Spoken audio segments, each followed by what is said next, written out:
Do not make the assumption that you're going to love it in Boulder. Do not. And what I mean is, most people assume, I'm going to love it in Boulder. Let's jump right in and then just make that transition. But not everybody falls in love. And I'm going to tell you the folks that don't love it here. And I'm not speaking negatively. I'm just saying a lot of expectations are coming with you when you move to Boulder. And if expectations aren't met, you can end up disappointed. And this often happens to people that come from various parts of our country. If you're coming from California, you may be expecting to have a calmer, more laid-back life, living in the mountains, and kind of that chill, sort of outdoorsy vibe all the time. If you're coming from Florida, you may be expecting to have some sort of immediate transition to perfect weather and just great escape from the humidity. And if you're coming from Texas, I'm thinking you might actually just think, well, wow, this is going to be a slow down pace, but also a smaller, no traffic vibe.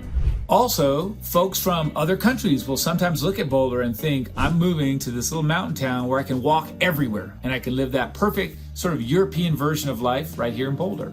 While that may be true, what I want to do also is talk to you about who really ends up loving it here and why. Because all of that I just described is accessible. It is a part of who we are here in Boulder, but you have to be well positioned in order to enjoy that. Oh, by the way, I'm Michael with Lovato Properties, and I spend my days helping educate people on what it is like to live in Boulder, where you should live, and what our great spot is all about. So before we dive into who loves it here and why, let's talk specifically about Boulder itself. First and foremost, we sit at about 5,430 feet above sea level. 5,400 feet above sea level means that we are pretty high. The air is pretty thin, meaning that oxygen is going to feel a little tight.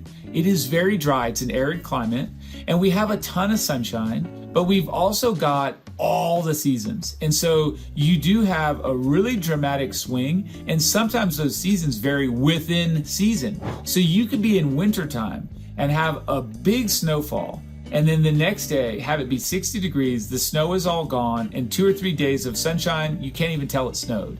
That's not uncommon, but that weather whiplash really surprises some people. The same thing could happen in May, where you could be cruising along, pulled out all the summer shorts, getting ready for a great time in your white clothes and your tank tops and your hats, and then it snows. All the flowers are crushed under a blanket of 10 inches of white snow. This happens pretty much every year, and it happens throughout each season. So that's something that shocks people if you're not expecting it. But what goes along with that too, what doesn't get mentioned, you do get a little bit more tired at elevation. You do sweat quite a bit, but because it's so dry, it evaporates immediately and you don't know you're sweating. So you can get very dehydrated. When you're tired, dehydrated, it's not uncommon to walk around feeling hungover when you first move here. Why? I didn't have a single drink of alcohol, but I feel a little rough. Well, that's a lot to do with adjusting to the altitude. We also have, because I mentioned that it's arid, I have to say that sometimes you go through a monsoon type season where you're experiencing humidity, higher humidity levels, and it feels kind of cold even though it's warm out. It's just a very unique thing that happens when you're here living in Colorado, in this Boulder Valley to be specific. So addressing all of those things, there's one fix, and it's not dissimilar to when you have a hangover. You should drink more water when you move here. Be prepared for that. You're going to want to hydrate in a different way. It's going to make you feel better, and it's going to make you adapt to this climate and to this elevation a lot more quickly. In fact, along those lines, getting hungrier, this is something most people don't know, but your metabolism, just that basal metabolism jumps up a tiny bit when you move here. And so you will burn more calories, which can be a good thing or a bad thing, depending on, what your goals are. But keep that in mind. You may be finding yourself needing to eat more, and definitely you should be drinking more. But now you're thinking, is it all about the weather? Is it all about all these little tips and tricks? No, it's about the culture here in Boulder as much as anything. The culture in Boulder, the vibes, the way we live is really different. And what that means is you're going to have folks ask about trail conditions before they ask how you're doing. Can I get out on that mountain bike trail, or is it closed because it's too muddy? How is everything looking? We're not talking about skiing. We're talking about hiking, biking, dog walking, and running. It's a totally different story. So that's a topic of discussion. The other thing that we have that's pretty strong here is an affinity for local businesses. If you have the choice of going to a Good Times, which is a Colorado brand, or a McDonald's, most people choose Good Times. If you have the chance to go to Boxcar Coffee versus Starbucks, Most people choose boxcar. We love local businesses. We support them. This is the only town I've ever heard of that had a Walmart move in and shut down because people were not into that. They wanted to support the local business. When Home Depot came, there was an outcry because Home Depot's amazing, but it hurt McGuckin's, which has been here for approximately 1 million years. It's a local hardware store that has everything. So this is just a flavor that we get in Boulder, local businesses. We rally behind them. It's kind of a badge of honor. Now, I'm not gonna lie, that can be troubling too. So if you hand out as a gift or a birthday card, someone a Starbucks gift or something that is a little more chain oriented, you might get shunned. That's kind of silly. It's still a gift. The thought is what counts, but keep that in mind. We love our local. And then there's other things. We love our coffee. So often you can ask a question, hey, what's your favorite coffee shop? Very seldom will someone say, oh, the coffee I have at home. Everybody has a go-to. That may be other towns as well, but here in Boulder, we do have a lot of great local high-end coffee shops. You can spend a lot of money, have a great latte. And then there's this. A lot of folks get out and do their pre-work or preschool exercise. Very common to see folks out running pre-dawn or at least pre-8 a.m. So they're not easy into the day. You see that quite often. People care very seriously about their health and wellness here in Boulder. And the benefit of that is you have a lot of world-class practitioners that move here, be it a massage therapist, an acupuncturist, or any kind of wellness provider. We have them world-class levels and many of them. So great options there. I think that's definitely a perk. All of us should be paying attention to that and taking care of ourselves a little better. Boulder makes it easy. Otherwise, we also have some areas of business and entrepreneurship that are very well supported here in Boulder. We have a lot of companies that have built themselves around boosting up folks that are starting a business or a small company. So it is a great place where you can lean on others who have already done it. A great personal story, a friend of mine started Justin's Nut Butters. This guy, once he started his company in his own kitchen, he got it up to the point where he sold it to a big company, and it was an incredible product. But then guess what? When he left that, he went into supporting a ton of other businesses that were trying to do the same. He got behind those small local brands and shared some tricks of the trade. It's cool. And that's just one example. You see that through and through in our entrepreneurship and our kind of small business world. It's a great perk of being in Boulder. So the people that actually really love Boulder are the folks that use it on a daily basis. That's getting in and engaging, meaning they do have those kids' activities. They know those people that they link up with. They ride bikes to the sporting events. And then also they just really lock in to everything that Boulder has to offer. They utilize the lifestyle. They live here. And what that means on a specific level is you're going to see people packing up and going for those group runs. You're going to see them coming out to the Boulder Res and joining up for an early morning swim at 6:15 in the summertime. Those things happen. They engage. They love it. And then also folks that are interested in that work, not from home, but work remote kind of thing, you're going to see various places where you're out in the pop-up spaces to work amongst others, Campworks. And then there's also right on East Pearl Street, Kiln. Kiln is a great spot where there's space, you can rent, you can work there, you can meet up there. They have great food options, and you're on East Pearl Street, so you can walk to all those great spots. But that environment, people are engaging in it here because it's attractive. It's a way to get out and really grow and connect with the community, but also do what you need to do. We all need to work. This is a great place to do it.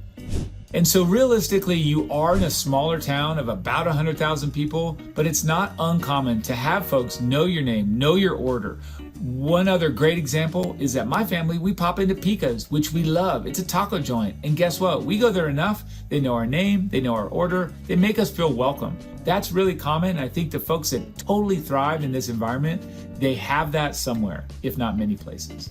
So when I talk about folks that don't love Boulder, who fits in that category? Well, immediately you're going to be faced with this big question of, can I afford it? Or can I take my budget from Texas or Florida or even parts of California and make it work here in Boulder? I think people are surprised when you show up and you realize you're not getting a giant, big, huge amount of square footage in your house with the same money you could do that elsewhere. And so that is something that ends up being a hurdle that a lot of people can't clear. If you manage to clear it, it's because you know that the house matters less than being in the community and the space that you want to be in. Houses obviously matter. It has to work. Don't buy the house and don't move into a space that doesn't fit your family. But recognize that you're paying a lot more because you're in Boulder. And the closer you are to those foothills and Boulder proper, the more you're going to spend. It's really, really common for folks that come here and we help them buy, or they've been living here and they make their first home purchase. And then they have family members outside of town that say, I can't believe you're spending X, Y, and Z for that house. If you spent that X, Y, Z here in Kansas, you could have a mansion. To which we always answer, yes, but you'd be in Kansas. And there's nothing wrong with Kansas, but you're moving here to be in Boulder and have access to all that great stuff. So you have to recognize that those prices are adjusted accordingly. So those are the folks that don't love it. They can't realize that, they can't accept that. So prepare yourself for that. And so I will say, when you're answering your aunt who lives in Kansas and she's telling you you shouldn't spend $1 million on that small house because you could buy so much more where she is, you tell her this: I'm getting walkability, trail access, great views, a community that does the same thing I do, a like-minded community, and all of that is worth paying for. So that's the answer for why, and that's how you get around disliking the price but loving the place. So if you have the dream of maximizing your square footage, having a subdivision that is perfectly planned and well crafted, the city of Boulder probably isn't the space for you. You may end up hating it here. We do have options. You can pop just across Davidson Mesa, just out of town over to Superior and get a really nice suburban feel. You can do that a little bit in Louisville and Lafayette as well, or even further out towards Longmont, some great new builds and some subdivisions that have been crafted perfectly. But I want you to understand, coming in, you're not going to come here thinking you're getting a big house with a perfectly planned subdivision. Let's talk about a few common misconceptions that people have when they move here. First, a lot of times people think, hey, I'm moving to the mountains. You're not moving to the mountains in Boulder. We're definitely on the plains at the edge of the foothills. So we have great access to the mountains. You can drive or walk or run into the foothills. And then if you spend 30 or 40 minutes, you're pretty high, 8, 9, 10,000 feet. But our town is not in the mountains. We're in the plains. So if you're expecting to come to a town like Vail or like Steamboat or even like Edwards, you're not getting that. We're not a mountain town. So expect that in advance. And then there's other things that people have misconceptions about. The other thing that people expect is maybe that they're just hiking out the door, immediately on the trails. You're hiking all the time. Certainly hiking is a big part of people's lives here, but often if you're not living along 4th Street, you're not hiking those mountains. If you're not living in Chautauqua, you're not right up into the foothills of the Flatirons and all those great hikes that go with it. So you can still get to those hikes, and you may be doing some amazing walks in the open space around your home, but you're not hiking daily. It's not that kind of environment. You still have some urban feel before you get to those trails. So another thing that people expect is that Boulder is super luxurious.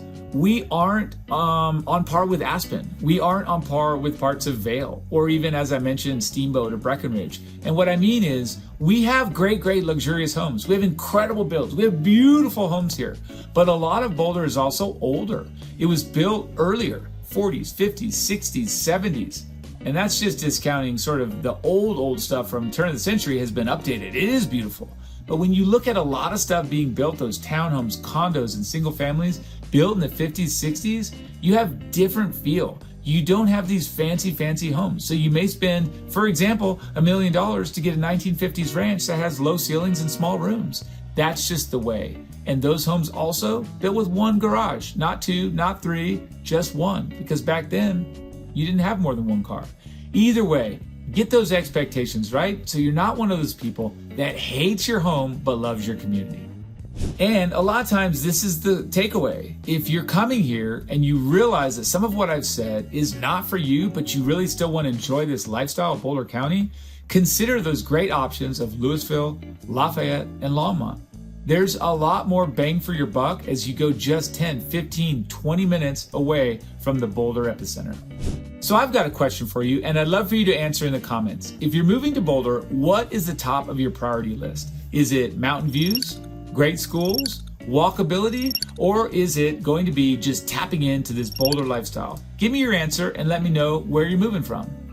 And here's a great story. I had some folks that were coming from LA. They wanted to be either in Boulder County, absolutely Boulder was on the top of the list, or down in Highlands Ranch. They came here and they thought, we are in love with Boulder. There's no way we don't end up here. We have to check out this other area, but first we're checking out Boulder County. They were active cyclists, they had kids, they wanted bilingual education, all this stuff. I thought this is a no-brainer. These guys are gonna buy before the week is up.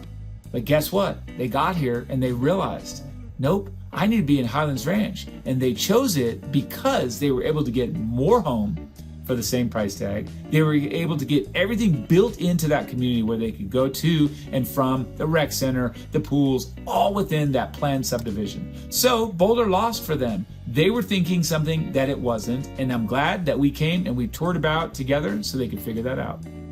And now let's talk about some criteria you should consider if you're moving here as your second home. So if this is not gonna be your full-time residence, you're gonna have a different lens. You're gonna look at Boulder a little bit more like you would a vacation spot, but not fully, because you're still gonna spend more time here. But it's important to recognize when you're doing second home, are you spending a lot of time in the summer or the winter months here? Are you planning on doing little portions throughout the year? Because it matters how you explore that. If you're coming here, you just want to enjoy the Boulder amenities, you really want to, I say, scale down as far as the home size and all of those extra amenities, get something a lot smaller, maybe a single family, maybe a townhome, maybe a condo, forget the single family and get that great location. Because as a second home, you're going to want to have easy access to Pearl Street for dinner out, for the Sanitas Hike, Red Rocks, Anemone, all those things, Ebon-G Fine, Boulder Creek Path. You want that to be at your fingertips. It's really important. Or wintertime. If you're in that same zone, you want to be able to zip up the canyon to Eldora for a ski day, or easy access to jump down and hit the big mountains as well. So second home is really a different set of circumstances. You're not trying to integrate into the community full time. But what about if you are trying to be here full time? This is a whole different lens. So it is maybe a little bit more important to say, gosh, a 15-minute drive every day to get to a trail or run is no big deal. I need a little bit more house. So you may find yourself on that perimeter of Boulder where you're getting good access, daily, weekly, monthly, yearly access to those things. But it doesn't matter. You don't have to be in that spot, actually the little epicenter there in central Boulder. So that's something that I would consider if you're moving here full time. Think about that. What's going to be your priority? So hopefully that gives you a little bit of insight. So here's the closing advice. Before you decide to move to Boulder, come here, spend a weekend and do this. Take a Tuesday or a Saturday or both and just see what life feels like. Get out there and walk the trails you think you're gonna walk. Get out there and go to Pearl Street, grab a breakfast out, just get in and see the community. It's actually a good idea to also get to the kids' school area that you're thinking they may attend and drive there 9 o'clock for drop off or 3 o'clock for pickup. Get in and really experience it. If you're doing that and you're getting jazzed and still feeling like you're in love, then you're making the right call. Some people do just the opposite. They get there and they realize that it's just not for them. It doesn't feel like the right pace, the right vibe. That's an important step. I think if you do that, and even if you combine that with looking at a couple houses, you're giving yourself a great head start on when you actually decide to pull the trigger, buy a house, and move here. So, if any of that resonates with you and you feel like it's a good way to kickstart your journey into home purchase or just understanding our community, then cool. I'm glad we've helped. If you want that next step, please reach out because I have a lot of great tips and a lot of great insight into this community that I love and I live. So give me a shout. I'm Michael with Lovato Properties and I'd love to help you out.